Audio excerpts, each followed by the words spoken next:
It's alive! It's alive! Hey guys, Ash here coming at you today in Raid Shadow Legends, a double upload for you guys today. I'm happy to have you here. Thanks for joining me, talking a little bit of RSL today. I got a comment on yesterday's video, or the day before that. Someone said, Ash, love you, buddy, but gosh, you have the biggest forehead in all of YouTube gaming. So I'm going to start using that as my tagline, you know? Mediocre Raid Shadow Legends content and the biggest forehead on YouTube. Welcome to the video, guys. You know what? We have this new tool on YouTube. It's kind of like a Google Trends tool. If you go into, if any of you are YouTubers, content creators, if you go into your analytics, you can go into a new research tab, and it can actually show me what you guys, my subscribers, my faithful, about 50% of you guys watching right now, subscribers, what you're searching on YouTube. Isn't that pretty cool? So it helps me out a lot because I can actually just kind of pick the type of content that I want to make for you guys. Such as this morning, I woke up and I saw that a breakout search plus 1,000% on the search results on YouTube is Genbo the Dishonored, who happens to be, in my opinion, the best epic nuker inside the entire game for the arena specifically. Close second, I would say, is probably Magnar and Epics, but Genbo, especially attack-based, he is a monster. And it makes sense because not a promo code, Ash. I wish I had a promo code for you guys right now. Prime Gaming drops. It looks like people are getting him who are subscribers to Amazon Prime. Hopefully, whether you're a subscriber to Amazon Prime or not, you're watching this video and you have Genbo, or hopefully you get him soon because he's a beast of a champion. So I figured the guide that I had on Genbo is old, super old, like the day he came out. I really want to update that, right? I want to update that for you guys. So we're going to do a brief guide in today's video. I've been getting a lot of comments. It's weird, you know, I promise I'll shut up and get to the point here after this last side tangent, but like, it's weird because I get comments from dozens of you guys saying, update your old guides on champions. And then I get comments from dozens of you guys saying, every time I do, oh great, another guide on this old champion. Who cares? Cover the new champions, Ash. So I don't know, man. I can't win. Welcome to the internet where you just can't freaking win. Can you guys? All right, anyway. Rant over. All right, where's my man Genbo? Who I mistakenly called Genbo in the first guide. Genbo the Dishonored Shadowkin Epic. Again, this guy's an absolute monster. Let's take a look at his kit first. And I'm going to redo his masteries with you guys so I can kind of talk through my perfect arena nuker masteries. So his skills on his A1, first of all, it requires 9 freaking books. That's ridiculous. Hate that. The only bad thing about Genbo the Dishonored is how he's going to dishonor your wallet or your time with all those books on the A1. It's awful. Anyway, 2-time hitter. Each hit steals all increased attack buffs. Each hit also has a 30% chance of stealing a random buff that gets booked up to 50% chance. So you do need accuracy to steal the random buff, but the increased attack buff steal cannot be resisted. Thus, the only reason you would need accuracy on this champion at all is if you really care about having the extra chance of stealing a random buff, which personally I don't care about, specifically for arena builds. I will be building him with no accuracy. At least I won't be prioritizing accuracy in any meaningful way on this champion because we're already stealing the increased attacks anyway. It can't be resisted. On the A2, an AoE attack, a very hard-hitting AoE attack here. I have good old hellhades.com pulled up to take a look at the multipliers. It is a 4 multiplier here, but it's better in a way because he has a self-buffing ability on his A3, which we'll talk about in 1 second here. So a 2 multiplier, a godlike rating on the A1, and a 4 multiplier on the A2, according to hellhades.com. So on the A3, this is what makes him one of the reasons that he's so freaking good. He's placing an increased crit rate and an increased crit damage for 3 turns on himself, and then granting an extra turn, okay? We love that because for the arena, we only have to build him with 70% crit rate. That's going to allow us to just stack up tremendous amounts of crit damage on this champion because the threshold of the crit rate just isn't there. And then because we have so much crit damage on this champion, the 30% increased crit damage is going to scale really nicely, and he's going to deal some serious damage, especially considering he only has a 4 multiplier, which is around the same as like a Foley on his Sealed Fate, his A3 ability. So anyway, Flinty, which is an interesting name of a passive. I was like, am I reading this Flinty? Is that what it's called? Flinty. Immune to decrease attack debuffs. That's great, right? We don't want to decrease attack on our nuker. That's no good. Will ignore unkillable buffs when attacking under an increase attack buff. So if we're setting him up with a Gorgorab, setting him up with an Arbiter, which you should be setting up your nuker, especially on a speed, kind of a metal farming team for your Great Hall, you should be setting them up with an increased attack champion and ideally some turn meter boost as well. That's a perfect setup to a nuker on an arena team. Again, I'll repeat, a turn meter boost for your nuker and an increased attack, right? So that's a great little passive there to add to an already amazing kit. He also has 20% speed in arena battles. So hey, if you're lacking a good arena speed aura, well, you got one right here in Genbo the Dishonored. Masteries. So I'm going to walk you through quickly, guys, my favorite masteries for nukers in the arena. I have a video coming out. Some of you guys are going to love it. Some of you guys are going to hate it because it's a little dirty, pay-to-win whalish. But I'm going to show you my 3 best arena teams, and I'm going to get super in-depth. It's going to be like an hour-plus video.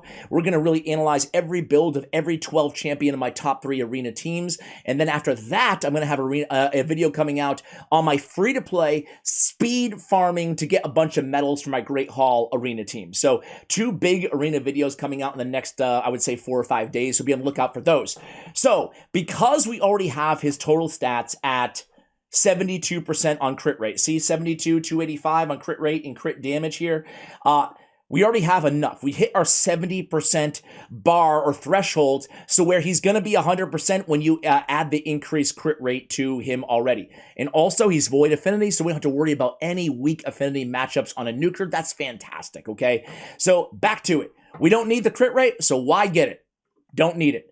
We're going to take the attack instead. If I did need the crit rate, if I was at 65, 66, 67, whatever, I would get the crit rate, obviously.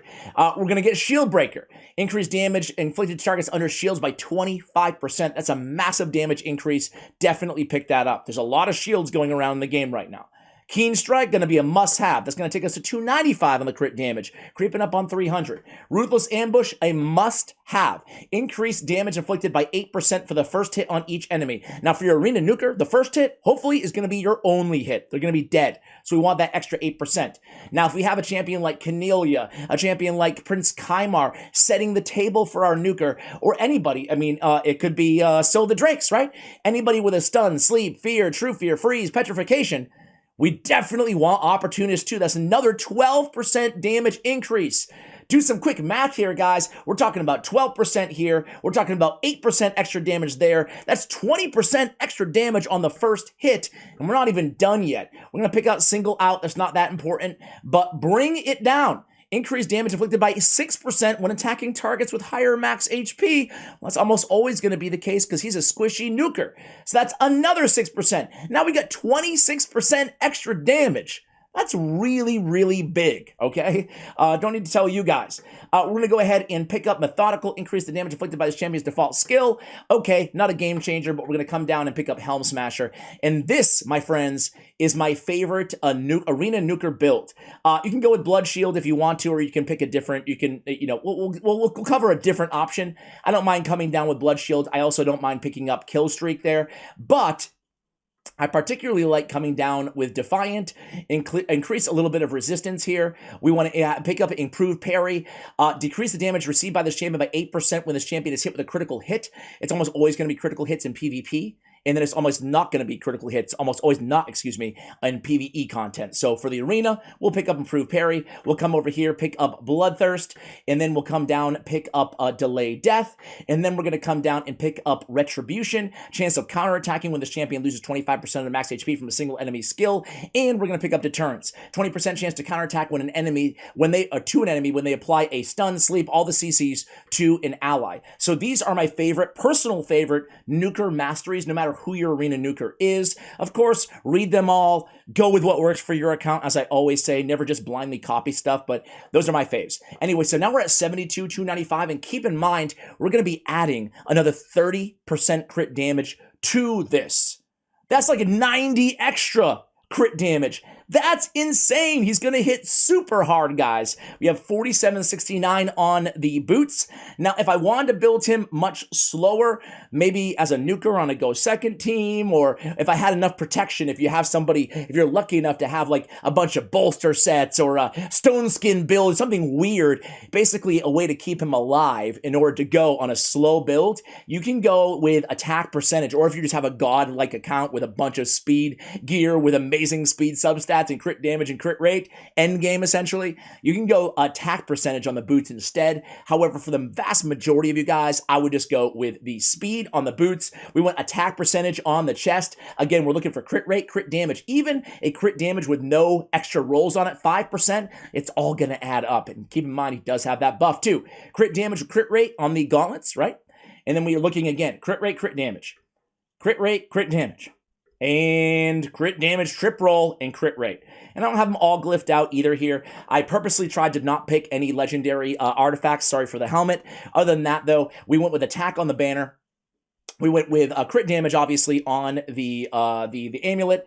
And then we went with attack substats, most importantly, on the ring. So there he is, guys. Again, very squishy here at 27k, but we don't care so much about how robust, how tanky he is, because if he's doing his job right, he's killing him. He's killing him on the first shot, right? All right, guys, time for a quick arena run. I'm going to run him on a team that I would normally use to speed farm my Great Hall. So it would be a speed team. I'm using a speed or a lead, an arbiter on this case. She also has increased attack, which we spoke about before. I feel like I'm going against Stone Skin almost every arena battle, especially as you get to like gold 4, 5, and platinum.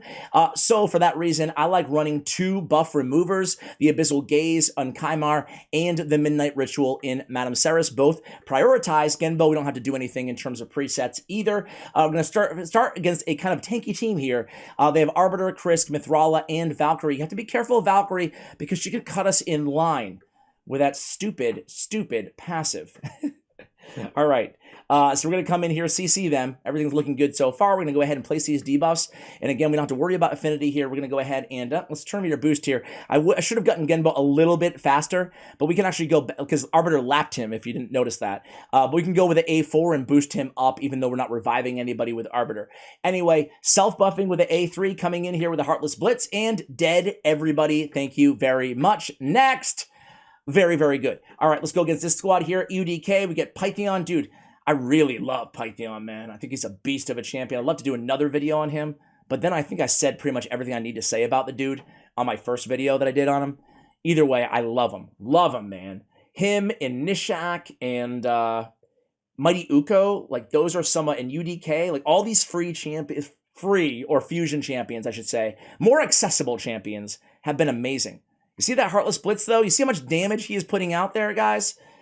It's significant. It's a lot, and I really, really love him. Let's go against this team here. Now, they have the double damage mitigation. Both Duchess has decreased allies take by AoE attacks by 25%, and then they have it with Pythion too. Another decreased damage for each buff up to 25%. That's a potential 50% damage mitigation, and no doubt they have Stone Skin on Mortu Macabre as well, so I might lose this one, but let's just have some fun, right? Let's have some fun.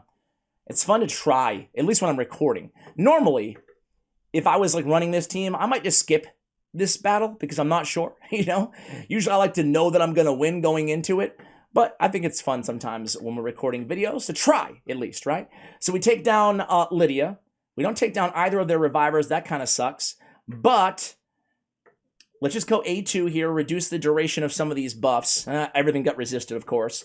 But we have Seal of Magic. We can do it all over again here. So we get turn meter boost. We're going to go into Madame Ceres, remove all these buffs from them. We're going to go ahead and turn meter boost with the A3 here. And then we're up again. We'll refresh those buffs anyway. Come back in and almost... Mortu Macabre, man. Easy, bro. Genbo's the star of the show. Be easy on him, dude. Let's do one more battle, guys. Let's do one more battle. Let's go against... Man, it doesn't... Ooh. All right, listen. I think we're going to lose this one. I'm so freaking scared of Taurus. Taurus the Fierce scares the hell out of me. I'm gonna be real with you guys. I think I still want Akrisia as my most wanted champion, but I think Tars is now number 2. What an amazing champion. Let's see if we can kill this team. Boom! Okay. Whew, that did barely hurt anybody. Why did we not do any damage with that attack? I'll tell you guys why. Because Ursaga, we have the damage mitigation passive that we spoke about on Duchess, right? Look at Tars, he's gonna nuke us all down. Hey, we're gonna end this one with a loss, but oh! At least I was able to demonstrate why I'm scared of Taurus, man. Dude, that guy's nasty, dude. He's so nasty. I'm so scared of him, man. Listen, it was a formidable team here, but Ursaga has this passive. I can't click on her? Really? Really? I can click on her if I go back to the team. Ursaga, for those of you who don't know, has this passive that's just insane for damage mitigation. Decrease the damage all allies receive from critical hits by 30%. She'll receive that damage instead. So she has that damage mitigator there. We have all incoming damage from skills reduced by 50% on the Taurus damage mitigator. And then we have the damage mitigator of Duchess of 25%. So talk about insane damage reduction there. That's why it felt like he barely tickled them on that nuke.